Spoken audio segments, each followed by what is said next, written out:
सिंधुदुर्ग जिल्ह्यासह इतर जिल्ह्यातील ताज्या घडामोडी पाहण्यासाठी सिंधुदुर्ग 24 तासला सबस्क्राइब करा आणि बेल आयकॉनवर क्लिक करा। सिंधुदुर्ग 24 तास सदैव तुमच्या सोबत। पुढील बातमी पाहणार आहोत विस्तारात। कणकवलीत इंधन दरवाढी विरोधात उद्धव बाळासाहेब ठाकरे गटाने मोर्चा काढत भाजपा सरकारचा निषेध केला।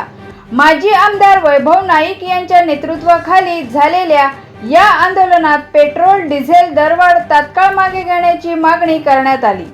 यावेळी माजी आमदार वैभव नाईक नेमकं काय म्हणाले ते पाहूया।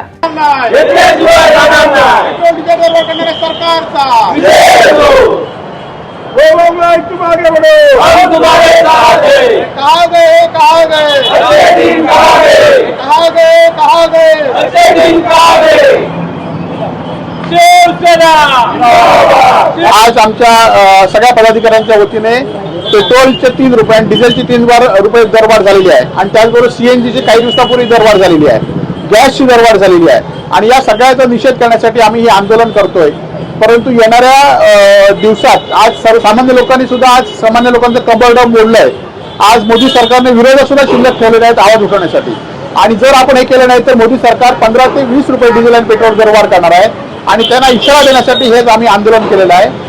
आणि आज मंडळीला एकीकडे मोदी सांगतायत लोकांना चालत फिरा म्हणून आणि आपण परदेशात फिरतायत। आज काही मंत्री ईव्ही कारचं सांगतायत, परंतु आपण 25-25 गाड्या घेऊन या जिल्ह्यामध्ये आपण काल बघितलं असेल सगळे मंत्री आमदार फिरतायत आणि या सगळ्याचा निषेध म्हणून आम्ही आंदोलन केलेलं आहे। आणि येणाऱ्या काळामध्ये संपूर्ण सिंधुदुर्ग जिल्ह्यात आणि महाराष्ट्रात सुद्धा आंदोलन शिवसेना उद्धव बाळासाहेब ठाकरेंच्या वतीने होईल की जेणेकरून पुढची दरवाढ तरी रोखली पाहिजे।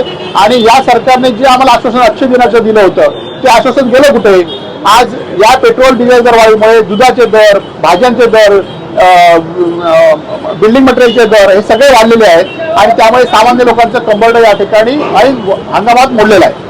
राजू शेट्टी यांचा मोर्चा निघतोय मुंबईमध्ये आंबा काजूच्या नुकसानी संदर्भात, मात्र या संदर्भात पालकमंत्री कमी वापरतात, त्यानंतर ईव्ही कार आणि ताफ्यातल्या गाड्या बऱ्याच मंत्र्यांनी देखील महाराष्ट्रात कमी केल्या। आपण बघतो आपण त्या ईव्ही कारचे एकाच मंत्र्याकडे 2 मंत्र्याकडे एकाच नंबरच्या ईव्ही कार होत्या आणि आज कालच या जिल्ह्यामध्ये आमदार, खासदार आणि पालकमंत्री होते 25-25 गाड्या घेऊन फिरत होते आणि त्यामुळे मोदींच्या ह्याला कसं आठवलं आणि आपण आशिष शेलारने बघितलं असेल त्याची खिल्ली उडवली आहे, त्यामुळे लोक खिल्ली उडवत आहेत, आपण परदेशात जात आहेत आणि लोक रस्त्यावर आता लोकांचा उद्रेक कधीतरी या भविष्यात या ठिकाणी होईल।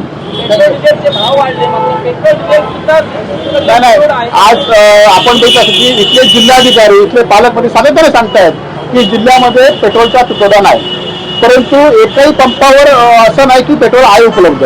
आज गॅसच्या तर लाईन आता इथे पण इथपर्यंत लाईन लागली आहे आणि त्यामुळे एकीकडे जिल्हा प्रशासन सांगतात आणि जिल्हा प्रशासनाच्या याला सगळ्या रस्त्यावर मात्र हरताळ पसरलेला आहे आणि त्यामुळे या आंदोलनात आज जरी आंदोलनात लोकांनी सहभाग झाला पाहिजे असं आमचं लोकांना आव्हान आहे।